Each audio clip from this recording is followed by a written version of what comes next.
Is it okay to perform namaz without wearing cap or with bare head? کیا کھلے سر بغیر ٹوپی کے نماز پڑھنا جائز ہے؟ کھلے سر ٹوپی کے بغیر نماز پڑھنے سے نماز ہو جاتی ہے، لیکن بہتر یہ ہے کہ آدمی کا سر یعنی کپڑا یا ٹوپی یا امامہ وغیرہ سے ڈھانک دیا جائے، یہ بہتر ہے، لیکن لازم نہیں ہے، لیکن حرام بھی نہیں ہے۔ بعض لوگ اس کو اتنا چھوڑ دیتے ہیں کہ گویا کہ ایک گناہ ہی ہے۔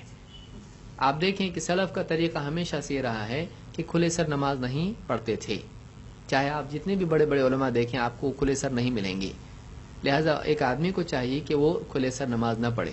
لیکن بعض لوگ اس میں اتنا ضد کرتے ہیں کہ اس کے بغیر ایسا سمجھتے ہیں کہ نماز نہیں ہوتی۔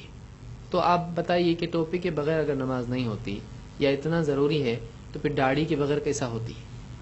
اگر ٹوپی آپ زبردستی پہنا رہے تو پھر داڑھی بھی پہنا لوگوں کو، لیکن کوئی نہیں کرتا ہے، حالانکہ داڑھی کا حکم ہے، ٹوپی کا کوئی حکم۔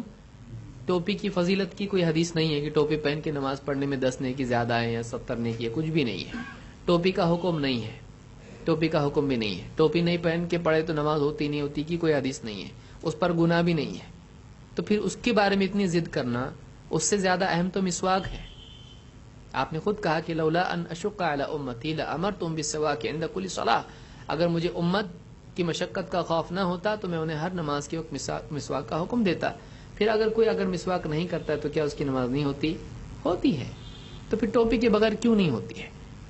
تو کوئی آدمی اس میں ضد کرے یہ مناسب نہیں ہے، اور کوئی آدمی ٹوپی نہیں پہننے کی بھی ضد کرے یہ بھی غلط ہے۔ کسی کی ضد میں ٹوپی جیب میں رکھ کے آدمی اب تو میں بتاؤں گا تم کو،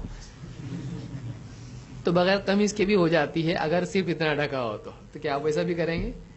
تو نہیں کرنا چاہیے۔ سر آدمی سر ڈھانپ کے نماز پڑھے بہتر ہے۔